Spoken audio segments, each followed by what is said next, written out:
Hello. My name is Cherish. I don't know. Anywho, I'm Cherish. And I'm Joy. And we're Tusicals Musicals. And this is our Book of Mormon review. Yeah, what Joy said. We attended a very special performance of the Book of Mormon. We actually both entered the sweepstakes for, I guess what they call it, like Companion Day. Mm-hmm. Via Twitter. No, was it via Twitter? Yeah, I guess it was via Twitter. Basically, it was like, tell us about your mission companion. My mission companion is Joy. And so we both won the sweepstakes. I can no longer say I don't win anything anymore. After I won Mean Girls Day and after I won this, I'm like, great. So, yay for that. So we ended up with 4 tickets. Mm-hmm. So I went, Jay went, and then we brought along 2 of our coworkers to see Book of Mormon. One of whose last Broadway show she saw was Spider-Man Turn Off the Dark. So 2011. No, she saw Kershaw. That was Kershaw? Oh, I thought she said Spider-Man Turn Off the Dark. No, she saw Kershaw. Okay, never mind then. Anyway, but that was pre-pandemic, so it was time. It was time to go back. So, yeah. And, it's Book of Mormon, so I was like, Joy, did you tell them? Like, did you kind of give them some information, like, about the show? Because, Book of Mormon is just not a show that you take everybody to. Don't take your mass attending, even song attending, like, relatives to see Book of Mormon. They probably wouldn't appreciate it. I mean, I shouldn't generalize like that, but they probably wouldn't. We had asked our mother, she wanted to go, but it was always a little hard for her to listen to. Like, if we were, like, listening to it, like, she was like, it's not the show for her, so obviously she couldn't come, or she didn't want to come. But yeah, so yeah, I had mentioned to my coworker on the way there. I was like, oh yeah, it's developed, written by the guy, who did South Park, so so yeah, and that's all I gave her. I mean, we have been listening to music probably since the musical came out. They were like the definition of like, go girl, give us nothing. Like, you could find nothing on the Book of Mormon except for the cast recording. And then I think even like on TV, like the commercials were just like maybe like someone dressed in the Mormon attire. Yeah, like, it was like the leaping. head Yeah. Like, that was about it. We didn't see anything until the Tonys that year, and you got Hello. But in the grand scheme of the show, Hello was like the least inappropriate song probably of the whole thing. But I really do like the music to Book of Mormon, so I was really excited to hear this. Yeah, and before like the Broadway shut down, we had started entering the lottery for it because we were like, the Book of Mormon has been on for years now, and we haven't seen it. Right. What are we doing? So we started entering the lottery. Wasn't winning the lottery. Broadway shut down. Right. So, and then we hear that the cast of Mormon had concerns with the show following last year's riots and Black Lives Matter movement and things like that. So, and Matt and Trey decided, instead of just completely offing the show, they decided to try to work with the cast on how to redevelop the show. And I wish I had seen the show beforehand to fully know all of the changes, though I can kind of guesstimate some of the changes that they made. But yeah, I mean, it's all, to me, Book of Mormon is all in like good fun. It's not, you can't take it too seriously. Yeah, I don't take it too seriously. I remember I was like, my coworkers, I was kind of like having a hard time, like, not having a hard time enjoying myself. I was just like, oh man, maybe I should have prepared them a bit more. And I was just kind of wondering during the first half, like what they were thinking. They would sit behind us, so I couldn't see, like their reactions to stuff. And then like intermission, they were like, we were laughing like first thing, and I was like, Oh, good, great. Okay, so okay, yeah. So there was that. Yeah. It may not be important, but our coworkers they're not black and they're not white. They're like, Latinas. So, maybe they have a bit of distance, like from the show. I mean, granted, we're not, from Africa, like mainland. We're African American. So we also, I guess, kind of have that like distance. Like I'm sure we might have felt differently if like we were like that lives in Africa. Like first generation, like Americans or something like that. It might, seem a bit off. But so I'm willing to say that maybe that kind of even makes it not offensive to us. Also, to us, it's just kind of, we just think of it more. It's ridiculous. Yes, it's cartoonish. Yeah, it's very cartoonish. You really can't take it seriously, and it's funny, and it's like it's so almost ridiculous that you're kind of like, oh, it's kind of like the whole time I'm like, wow, I learned the lesson. Like, and I can't say that I say that from like every Broadway show that we see. I don't leave like, well, I learned something new or anything like that. But I was actually kind of like, I get it. Like, not that I learned anything like something that I didn't know before, but like I actually like saw the bigger scope. Is that making sense? Yeah. I could actually say like I kind of like, it's not worth it. Anywho, so let's talk about it. We arrived to the theater. We get checked in. Did they have green jackets? No. They had like the theater security. Yeah. They were like literally standing there like bounces. They were like two lines. They were like, they had shades on. They were like arms crossed. She mentioned there were cameras everywhere. Oh my goodness, yes, there were cameras everywhere. Which was kind of confusing because I hadn't realized that they hadn't reopened yet and that they were opening the day after. Oh, you knew that? I was like, oh. But I didn't think there would be cameras. Like, I wasn't like, it never crossed my mind. Right. We had tried to get our physical tickets because, they were emailed. Not emailed. E-tickets. It was, e-tickets through like the SeatGeek, which I had never heard of, but so we had tried to get physical like tickets, but they were like, no. It seems like that they do SeatGeeks there because I saw a lot of the stickers at the box office, and I'm just like, I wish you could be able to get your physical ticket if you want it. I don't understand. It should be like at airport. Yes. I want my boarding pass is like, like I'm at the Amtrak, like I would like to get my physical tickets. Yeah, something like I was just like, we need a kiosk. Type in confirmation. Okay, exactly. If they don't want to give it to you in the box office, like type in your little confirmation code or whatever. Because some of us actually like the tickets as like memorabilia, And suppose we could just print it out or whatever, but like, ooh, or like like go on Etsy and get like the third party like.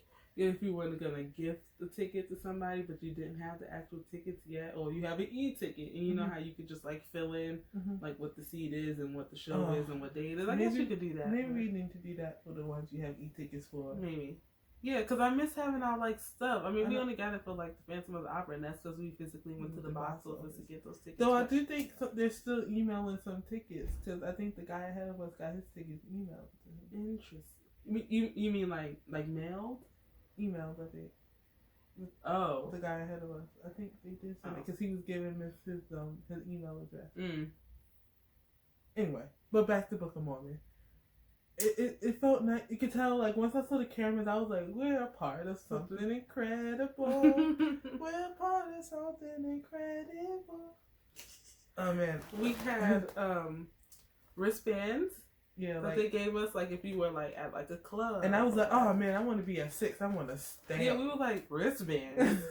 We want to stamp. Like what year is it? Not, but yeah, we missed the crown stamp. We got. Oh, Joy, go get a mask. Go get a mask. Forgot the mask. I knew we forgot something.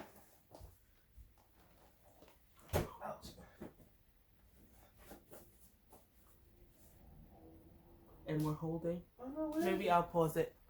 Where is it? Oh. And we're back. So, Miss was like, hey, would you like a mask? And I didn't even see the mask, really. I said, sure. Why not? Because I had a mask on. I was like, why would she want to give me, like, a paper mask? Right, I was like, sure. Like, sure, man. But, do you see? Hasadiga COVID.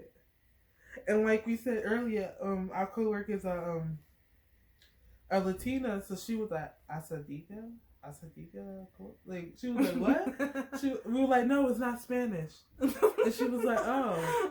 She was like, then what is it? We were like, you'll understand after you see the show. Like, I didn't want to explain it because like that would have just ruined it. So I was like, you'll understand after the show. And she was like, oh, okay. But I put it on. Oh my god, I love this. And I just started like laughing. Yeah, as soon as I saw it, I was like laughing. Like it was like so funny. Right. We were live on TikTok. If anybody saw us, yay. Someone was doing research on me, and you can't rewatch lives on TikTok. So interesting. There's no way of us seeing that footage unless someone like screen like recorded it. Yeah, and put it on YouTube. Oh wow! We were on, what was his name? His name JJ. Oh my goodness! If you're on TikTok or on Broadway TikTok, you probably know him. He was a previous cast member. Yeah, in the Book of Mormon. Cutie Pie, dancing boy. Oh man, J something. Yeah. Yeah, we're not on TikTok, so we don't know. And he was there, and he was doing trivia, and so a lot of the people there had like seen the show, and Joy and I were like the only people there, like, huh. Does the cast recording count? Like, but yeah, so we were able to like finish the lyrics and we won pins. We each got a Book of Mormon pin. Yay! So that's what we got. Mm-hmm. And then we were let into the theater and then we saw the cameras.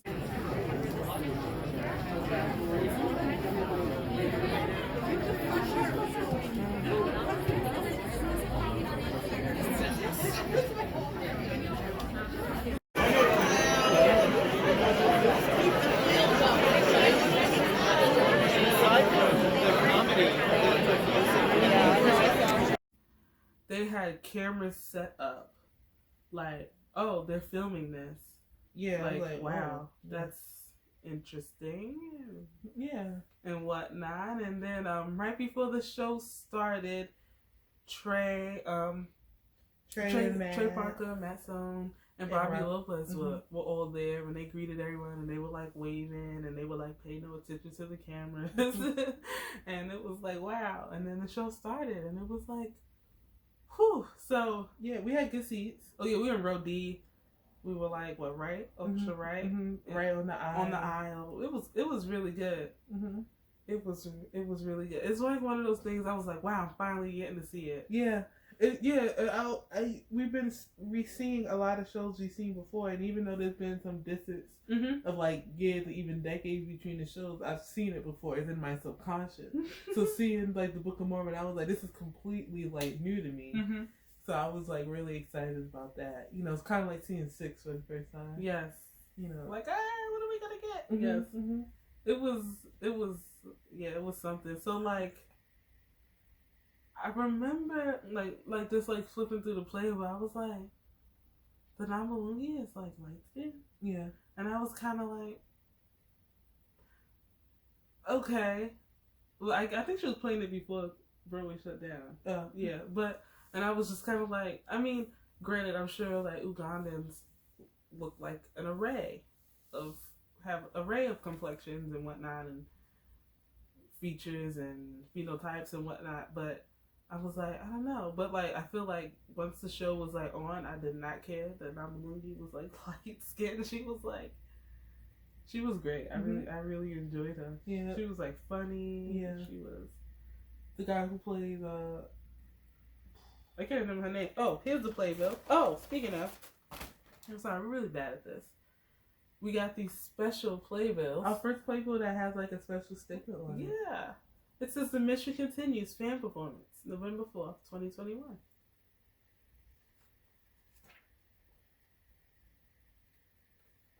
Kim Exum. Nabulungi. Yeah, who's the guy who plays? Oh, Cody Jamison Strand. It's hilarious. That was our Elba Cunningham. Yeah, every time he like mispronounced Nabulungi's name, I was weak. Cause like that's probably one of my favorite parts of like the show. Like he goes to, I think your favorite Neutrogena. Yes, Neutrogena. And mine is when he goes to Neil Tyson deGrasse. Like I just like Neil deGrasse Tyson. Neil deGrasse Tyson. Yeah, he's doing too much. He called all sorts of things. It was wild. Kevin Clay as Elder Price is also really good. Mm-hmm.